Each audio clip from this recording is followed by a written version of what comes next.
नगे च सुरेन्द्रे च कौशिके पाद संस्पृशि निर्विशेष मनस्काय श्री वीरस्वामिने नमः।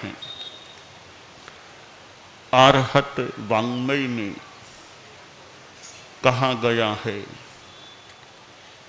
सो ही उज्जुय भूयस्य धम्मो शुद्धस्य चिट्ठै निव्वाणं परमं जाई घय सितव्य पावै।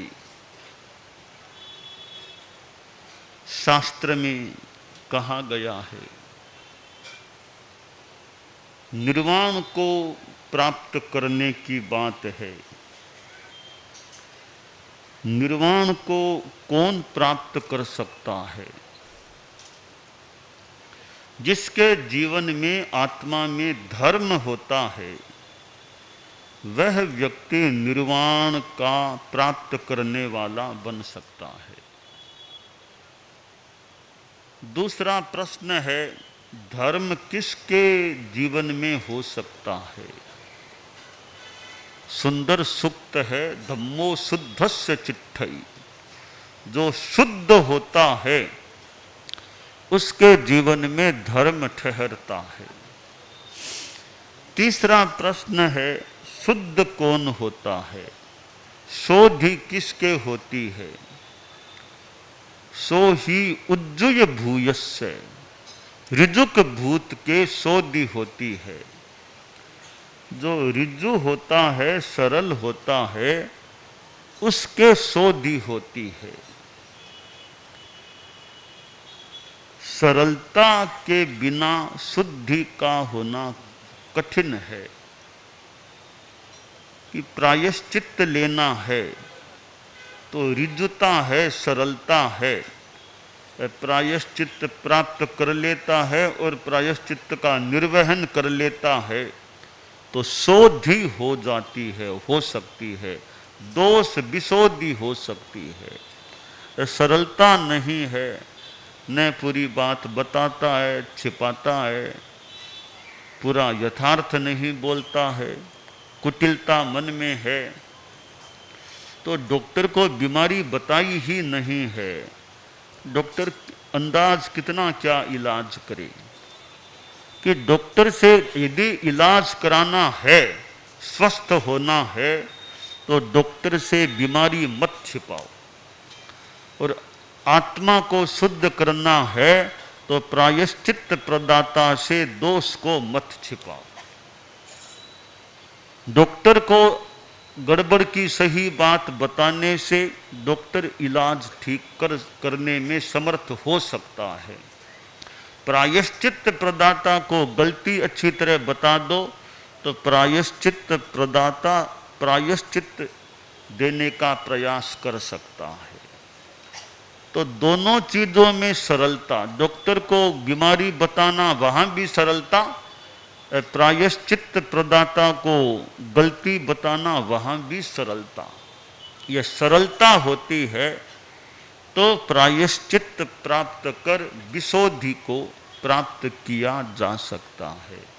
इस आलोक में हम देखें, सो ही उज्जुय भूयस्य, जो ऋजुक भूत है, सरल है, उसके शोधि हो सकती है। सरलता और सच्चाई का संबंध है। सच्चाई की साधना करनी है तो सरलता भी चाहिए और निर्भीकता भी चाहिए।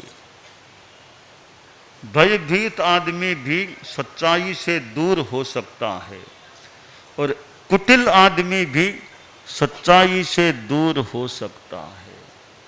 तो सच्चाई की एक आधार भूमि सरलता होती है और एक दूसरी आधार भूमि निर्भीकता भी होती है, और भी हो सकती हैं।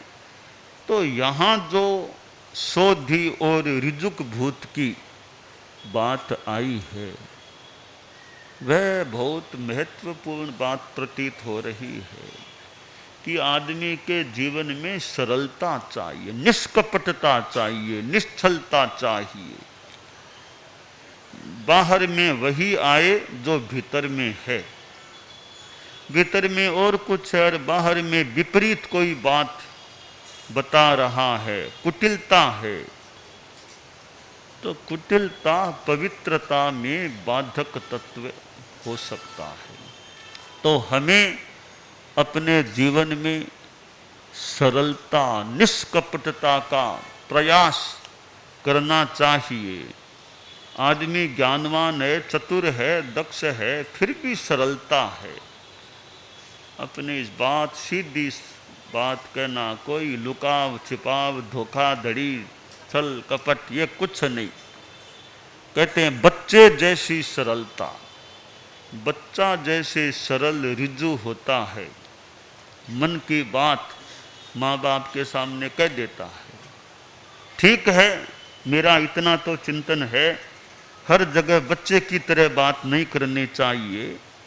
बच्चा बच्चा है, उसमें सरलता तो है, विवेक न भी हो, समझदारी न भी हो। कुछ बड़ा हो गया तो सरलता प्लस समझदारी दोनों होनी चाहिए। बच्चे में नादानगी हो सकती है, अब बच्चे की तरह बड़ा बात करे तो कई बार अयोग्यता, अनुपयुक्तता की स्थिति बन सकती है। तो यह जो कहा जाता है भी बच्चे की तरह सरलता, ये एक यहाँ तक ठीक है, सरलता बच्चे की तरह चाहिए, पर व्यवहार बच्चे की तरह हर जगह नहीं करना चाहिए। तो बच्चा है वो तो दादा के पास आया, दादा की मूंछ पकड़ने लग गया, दाढ़ी पकड़ने लग गया, तो बच्चा तो पकड़ ले कोई बात नहीं, दादा भी आराम से सहन कर ले। पर बच्चे का बाप आकर दाढ़ी पकड़ना शुरू करे तो कितना बुरा। तो बच्चे की तरह व्यवहार नहीं करना चाहिए। हाँ, सरलता तक तो ठीक है, पर व्यवहार बच्चे जैसा यूं नहीं करना चाहिए। समझदारी का अच्छा विवेकपूर्ण व्यवहार होना चाहिए। तो यह समझदारी के साथ सरलता का होना, निष्कपटता का होना। और आदमी कहे भी कि मैं तो मन का साफ हूं, साफ साफ बात करने वाला हूं, कभी मैं तो साफ साफ कहता हूं, तो ठीक है, सरलता है वो तो अच्छी है। कि मैं साफ साफ करने वाला हूं, तो तुम साफ साफ कहने वाले हो तो साफ साफ सुनने की शक्ति तुम्हारे में है या नहीं? तुम साफ साफ कह सकते हो, दूसरे भी साफ साफ कोई कहने वाला आ जाएगा तो सुनने की शक्ति तुम्हारे में है या नहीं? तो साफ साफ कहने वाले में साफ साफ सुनने की भी साथ में शक्ति होनी चाहिए। कि मुझे कोई साफ साफ बोलेगा कि मैं साफ साफ बोल सकता हूं, तो इनको कैसा लगेगा? अप्रिय लग सकता है। तो मुझे भी कोई साफ साफ सुनाएगा तो मुझे कैसा लगेगा? तो साफ साफ बोलो, पर विवेक से बोलो। कितना बोलना चाहिए साफ साफ, कहाँ कितनी बात कहनी चाहिए।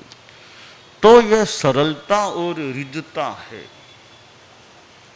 ईमानदारी है। ईमानदारी के साथ सरलता का बहुत बड़ा संबंध है।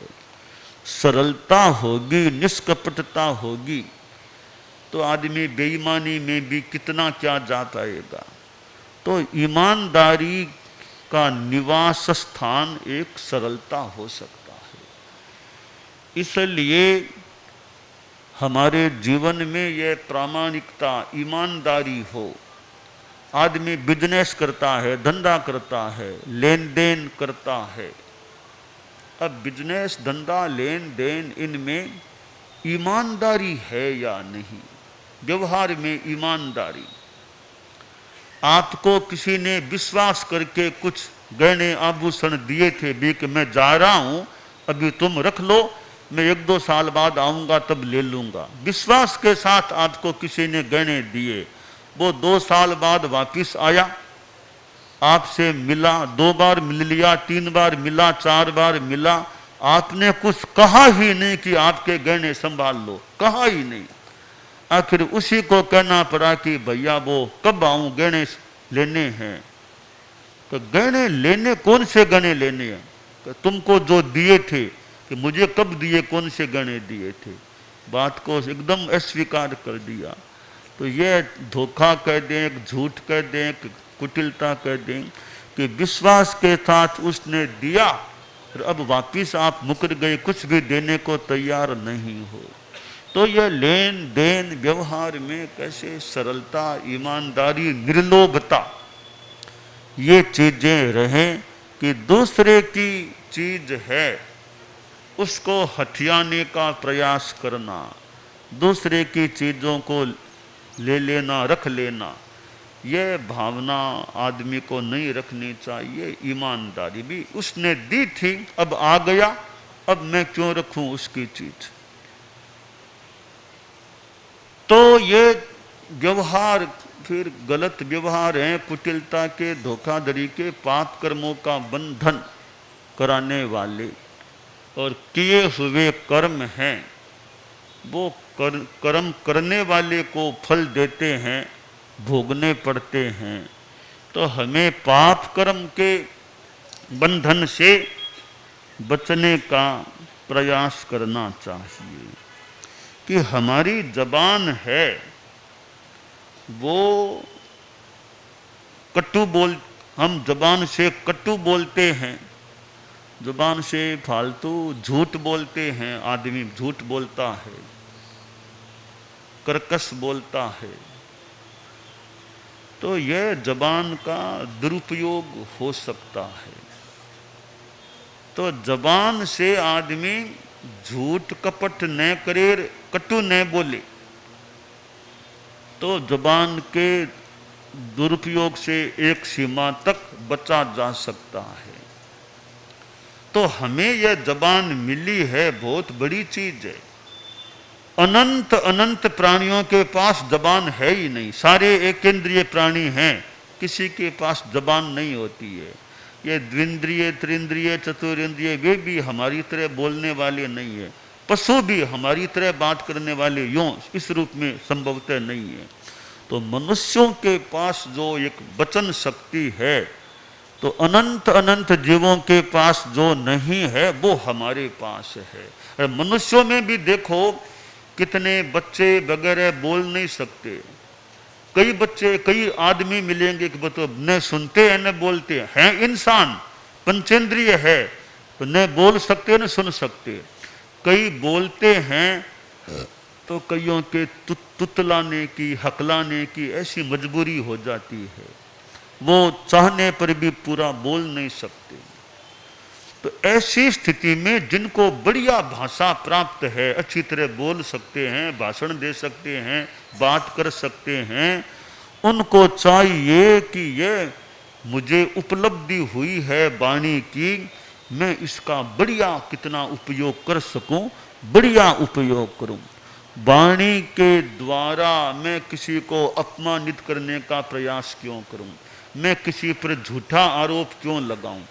कि किसी पर झूठा आरोप लगा देना, झूठी बातें फैलाना, न्यायालय में भी जाना पड़े वहाँ भी झूठ बोलना, झूठे आरोप लगाना, तो यह किसी को फंसाने के लिए हम अगर झूठे आरोप लगा देते हैं, वो तो पाप कर्म के बंध का एक कारण है। इसलिए जिंदगी में किसी पर भी झूठा आरोप नहीं लगाना चाहिए। कोर्ट में भी जाना पड़े, सही बात बोलने में दिक्कत नहीं, पर झूठ बात, झूठा आरोप किसी पर नहीं लगाना चाहिए। तो यह भावना हो तो आत्मा में निर्मलता और शुद्धता रह सकती है।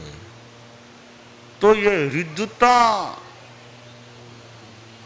को उपलब्ध करने के लिए हमें माया को तिलांजलि, माया का परित्याग करना होगा। माया रहेगी या सरलता, दोनों साथ नहीं रह सकती। या सरलता और या माया, एक को छोड़ना होगा।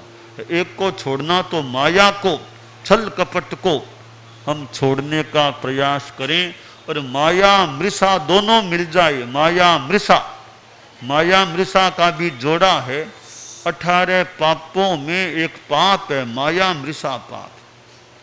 माया पूर्ण मृषा, छल पूर्ण झूठ बात कहना, तो माया मृषा से तो बचना ही चाहिए। शास्त्र में कहा गया कि अनुमायम की मेहावी माया मौसम विवज्जय, अणु मात्र भी माया मृषा न करे, माया मृषा का वर्जन करे। तो यह शास्त्र की जो वाणी है कि शोधि शुद्धता। जो आदमी यदा कदा झूठ बोलता है फिर उसका विश्वास भी उठ सकता है। सच्चाई से बात करने वाले का विश्वास जम सकता है। झूठ बोलता है कि पता नहीं कब झूठ बोल देगा। हमारे यहाँ एक वो कहावत है, एक सुनी हुई है कि किसी को आचार्य बनाना हो तो झूठ बोलने वाले को आचार्य नहीं बनाना। और तो गलती मान लो हो जाए, थोड़ी बड़ी गलती भी हो जाए, बाद में ठीक हो जाए, तो बड़ी गलती भी हो गई, अब ठीक हो गया, उसको तो फिर भी योग्य हो तो आचार्य बना दो। पर झूठ बोलने वाले बार बार जो प्रमाद करे ऐसा कि उसको आचार्य बनाने में नहीं बनाना चाहिए। क्या भरोसा वो कब क्या कर ले क्या। तो ये झूठ है वो विश्वास को, और बड़ी गलती भी हो गई पर है यथार्थ बोलने वाला तो उसका विश्वास भी गलती हो गई, अब कह रहा गलती हो गई तो आइंदा नहीं करने का प्रयास पूरा रखने का भाव है तो भी विश्वास कर लें। परंतु झूठ बोलने वाला वो क्या पता क्या कब क्या कह दे, कब क्या बात को पलट दे, कब क्या हो जाए। ऐसे व्यक्ति को आचार्य पद पर कभी नहीं लाना। यानी ऐसी वो आगम में भी कुछ ऐसी बात है, हमारी सुनी हुई भी है। तो ये माया मृषा एक साधु के लिए तो बहुत ही एक वर्जनीय चीज, ग्रहणीय है कि साधु अपनी जबान से किसी के बारे में, खुद के बारे में भी झूठी बातें न करे। गलती हो जाए तो भी सरलता से स्वीकार कर ले, वो बढ़िया बात। गलती तो हो गई, इंसान है, छदमस्त है, हो गई, तो गलती होने के बाद स्वीकार कर ले, मेरे से ये भूल हो गई, बस स्वीकार कर लो। गलती का संशोधन प्रायश्चित वो ले लो, हो गई तो हो गई, अब वो क्या करेंगे। तो झूठ बोल करके तो गलती को और ज्यादा पुष्ट करने की बात, वो दो गलतियां हो गई। एक तो वो गलती की, अब झूठ बोल कर दूसरी गलती और कर दी। दो गलतियां क्यों करें, एक ही बहुत है, दो गलतियां क्यों करें। एक हो गई अब वो दूसरी और उस पर क्यों भार चढ़ाएं। तो इसलिए एक जीवन का सूत्र यह बने भी, भूल गलती हो जाए उसके बाद झूठ बोलकर दूसरी, उसके बारे में झूठ बोलकर तो दूसरी गलती कम से कम न करे। इंसान है, छदमस्त है, फिर आदमी गलती को छिपाने के लिए भी कभी झूठ बोल सकता है, पर वो धन्यवाद का पात्र है जो गलती करके भी बिल्कुल भी यथार्थ नहीं बोलता। दिन में पूछ लो, रात में पूछ लो, दोपहर में पूछ लो, गलती हुई सो हुई, उसके बारे में कोई लुकाव छिपाव आवरण डालने का कोई प्रयास नहीं। तो ऐसी सरलता जहाँ होती है वहाँ पवित्रता का भी निवास हो सकता है। तो हम इंसान हैं, जो बुद्धिमान लोग हों, कभी बुद्धिमान है, बड़ा होशियार है, तो भी होशियारी अच्छे काम में लगाओ, अच्छे काम में होशियारी का उपयोग करो, किसी का भला करो, कल्याण करो, अच्छा काम करो, दक्षता से काम करो, उसमें होशियारी का उपयोग करो। यह झूठ कपट इधर उधर, इसमें होशियारी को काम लेने की बजाय अच्छे कार्य में हमें दक्षता का उपयोग करना चाहिए। अब झूठ बोल के छिपा भी लोगे तो कभी पकड़ में आ जाओगे, तो कई बार पकड़ में आ जाता है आदमी, बाद में कई बातें सामने, 10 साल तक की कई बातें सामने आ सकती है। तो एक बार छिपा लेंगे पर कभी न कभी वो पाप का घड़ा फूट भी सकता है। और पाप का घड़ा फूटेगा तब कितनी मैली चीजें बाहर निकल सकती है। इसलिए पाप, इस घड़े को भरना ही नहीं पाप से, अपने तो सरलता रखें कि पाप का घड़ा भरे नहीं। एक बार 2 बार झूठ बोल गया, 3 बार बोल गया, बच गया कि भूल छिपाना पाप है, करो निवेदन साफ, यहां बचोगे पर नहीं आगे होगी माफ। कभी यहां बच भी जाओगे तो आगे माफ नहीं होगी। इसलिए बाद में आदमी को पछतावा करना पड़े। गीत में कहा गया है, एक बार तो झूठ साच कर, काम सार ले आप रो। एक बार तो झूठ साच कर, काम सार ले आप रो। मोड़ो बेगो फूट्या सरसी, घड़ो भरी जा पाप रो। मोड़ो बेगो फूट्या सरसी, घड़ो भरी जा पाप रो। लखना स्यों आखिर आवे, पांति पश्चाताप है। लखना स्यों आखिर आवे, पांति पश्चाताप है। कपटाई कर झूठ बोलनो, जग में मोटो